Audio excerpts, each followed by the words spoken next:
नमस्कार, सत श्री अकाल, आदाब। क्राइम स्टोरी में आपका हार्दिक स्वागत है। 26 साल पहले कत्ल हुआ, सिर आज तक नहीं मिला। ये लखनऊ उत्तर प्रदेश की क्राइम स्टोरी। 26 साल पहले पूर्व विधायक के फ्लैट में आखिर किसको मारा गया था? क्या लखनऊ के हाई प्रोफाइल इलाके में दी गई थी नरबली? कैसे पकड़ में आए हत्यारे और उस केस में अब तक क्या हुआ? इस कहानी को इस क्राइम स्टोरी के माध्यम से आगे हम जानेंगे। बात उन दिनों की है। तारीख थी 4 फरवरी साल 1996 और दिन था रविवार। लखनऊ पुलिस के वायरलेस पर एक संदेश गूंजता है जिसने न सिर्फ लखनऊ पुलिस बल्कि उत्तर प्रदेश पुलिस के आला अफसरों को हिलाकर रख दिया था। संदेश था कि OCR बिल्डिंग के B टावर से एक लाश नीचे फेंकी गई है। विधानसभा से चंद कदमों की दूरी पर है, जिसमें विधानसभा और विधान परिषद सदस्यों को आवास आवंटित किए जाते हैं। ऐसी VIP बहुखंडी बिल्डिंग में लाश की सूचना पर तत्कालीन SSP सूर्य कुमार शुक्ला तमाम दूसरे पुलिस अधिकारियों के साथ आनन फानन में मौके पर पहुंचते हैं।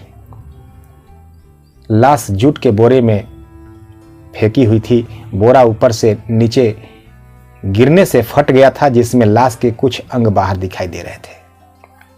7वां तल और प्लेट नंबर 706 दरोगा ने जैसे ही बोरा खोला, अधिकारियों के चेहरे से हवाइयां उड़ने लगी। लाश का सिर गायब था।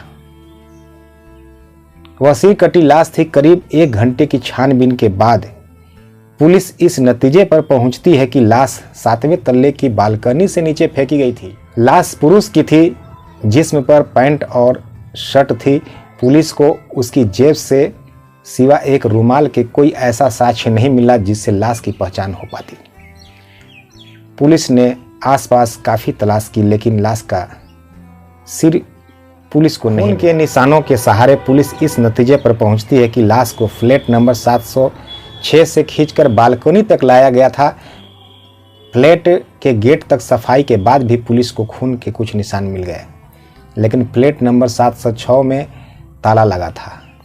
हुसैनगंज पुलिस ने कागजी कार्रवाई पूरी कर लाश को पोस्टमार्टम के लिए भेज दिया। उधर पूर्व विधायक को आवंटित था फ्लैट 706 नंबर का फ्लैट हस्तिनापुर से विधायक रहे गोपाल काली को आवंटित था, जो उस बार का चुनाव हार गए थे। रविवार का दिन था और उस समय मोबाइल जैसी सुविधाएं भी नहीं थी, इसलिए लखनऊ पुलिस ने मेरठ पुलिस के जरिए पूर्व विधायक गोपाल काली से संपर्क साधा। पता चला कि वह तो 1 महीने से मेरठ में ही थे। यह भी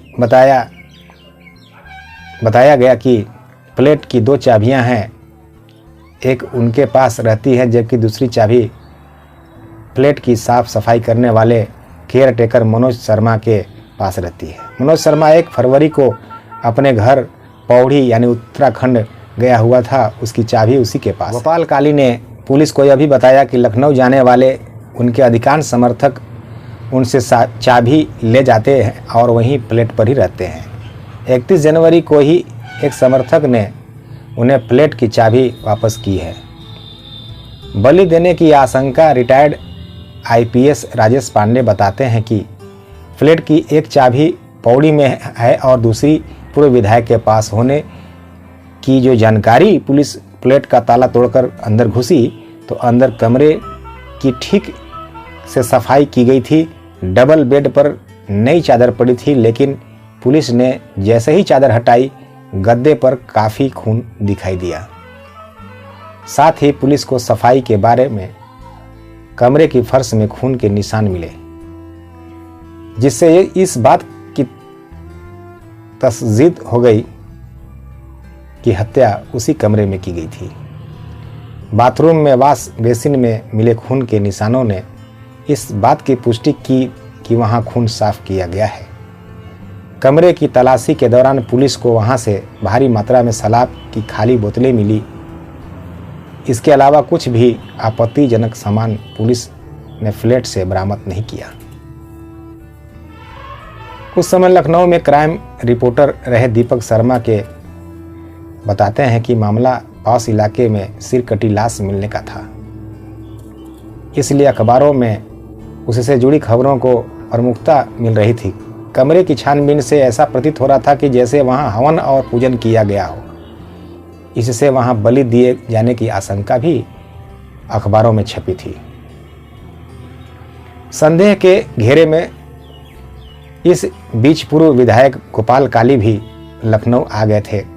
उस समय क्राइम रिपोर्टिंग करने वाले मनीष मिश्रा बताते हैं कि पुलिस ने लाश की पहचान के लिए उन्हें लाश की फोटो और कपड़े भी दिखाए, लेकिन वह पहचान नहीं कर सके। हाँ, उन्होंने यह जरूर स्वीकार किया कि लाश की जेब से मिला रुमाल उनका है। इस तरह घटना के 5 दिन बीत जाने के बाद पुलिस की तफ्तीश वहीं खड़ी थी जहां से शुरू हुई थी। छठे दिन यानी 10 फरवरी को लाश की पहचान के रूप में पुलिस को बड़ी सफलता मिली और लाश की शिनाख्त सरकारी कर्मचारी मदन पाल के रूप में हुई।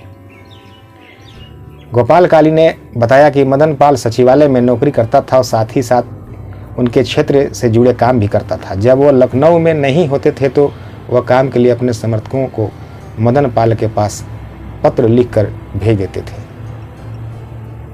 फ्लैट पूर्व विधायक हो चुके गोपाल काली के नाम आवंटित था, सो गोपाल काली पहले ही दिन से शक के दायरे में थे। उन पर शक उस समय और गहरा हो गया जब लाश की जेब से बरामद रुमाल को उन्होंने अपना बताया।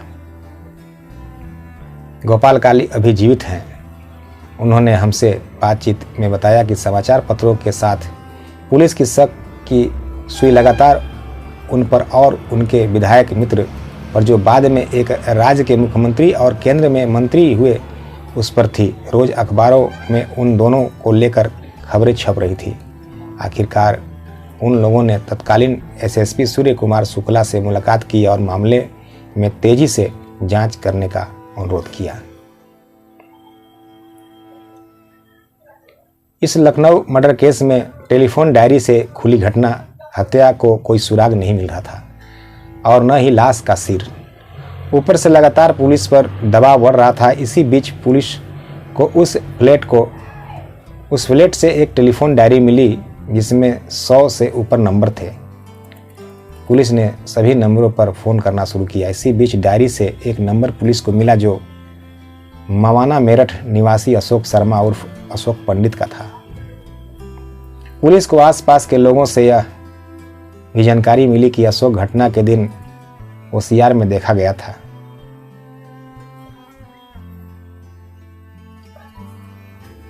इस जानकारी ने पुलिस की तफ्तीश को दिशा दे दी और पुलिस की एक टीम मवाना पहुंची और अशोक पंडित से पूछताछ शुरू कर दी।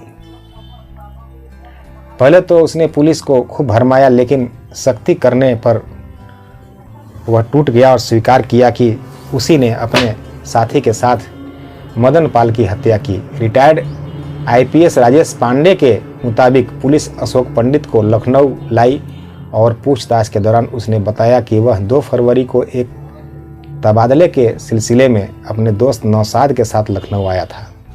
मनोज शर्मा फ्लैट पर था नहीं तो उसने मदन पाल से संपर्क किया और मदन ने उसे रात में फ्लैट पर मिलने को कहा। चाबी न होने पर मदन ने कहा कि उसने चाबी बनवा रखी है। रात में तीनों ने फ्लैट में खूब शराब पी। इस पर दौरान अशोक शर्मा ने मदन पाल को दलाल कह दिया, जिस पर मदन ने उसे थप्पड़ मार दिया था। फिर क्या था, अशोक और नौशाद ने सब्जी काटने वाले चाकू से उस पर कई हमले कर दिए, जिससे उसकी मौत हो गई। नहीं मिली आज तक सिर। हुसैनगंज बाजार से उन दोनों ने एक बड़ा चाकू और बोरा खरीदा। फ्लैट पर आकर मदन पाल का सिर धड़ से अलग किया और उसका धड़ बोरे में बांध दिया। सिर और चाकू बेड की चादर में बांधा और रात होने का इंतजार करने लगे। रात में वह बोरा खींचकर बालकनी तक ले गए और उसे नीचे फेंक दिया। इसके साथ ही सिर और चाकू लिपटा चेहरे चादर लेकर के वह छुपा दिया गया। हुसैनगंज बाजार से उन दोनों ने एक बड़ा चाकू और बोरा खरीदा। फ्लैट पर आकर मदन पाल का सिर धड़ से अलग किया और उसका धड़ बोरे में बांध दिया। सिर और चाकू बेड की चादर में बांधा और रात होने का इंतजार करने लगे। रात में वह बोरा खींचकर बालकनी तक ले गए और उसे नीचे फेंक दिया। इसके साथ ही सिर और चाकू लिपटा चादर लेकर के वह फ्लैट बंद कर निकल गए। नौशाद कैसरबाग बस अड्डे से मेरठ चला गया और वह ओसीआर से पैदल चारबाग पहुंचा। रास्ते में चद्दर में बंधा सिर और चाकू उसने हैदर कैनाल में फेंक दिया। पुलिस ने हैदर कैनाल में सिर को काफ़ी तलाशा। पुलिस को सिर तो नहीं मिला, हाँ ज़रूर चाकू वहाँ मिल गया। पुलिस ने नौशाद को भी गिरफ्तार कर लिया और दोनों को हत्या के आरोप में जेल भेज दिया। मामला अभी तक अदालत में है, लेकिन मदन पाल का सिर पुलिस आज तक नहीं बरामद कर सकी।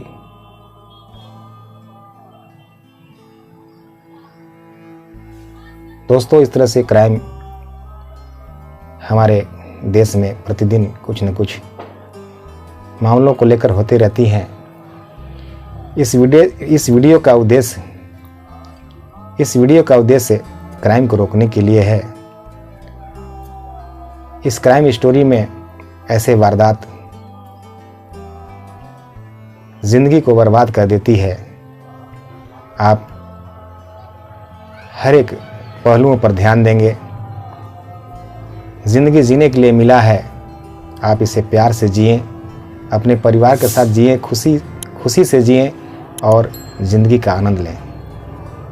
इसी तरह के क्राइम स्टोरी सुनने और देखने के लिए हमारे चैनल को सब्सक्राइब करें, लाइक, कमेंट और शेयर करें। फिर मिलते हैं एक नए क्राइम स्टोरी में एक नए वीडियो के साथ। तब तक अपने और अपने परिवार का ख्याल रखें। नमस्कार, आदाब, सत श्री अकाल, जय हिंद।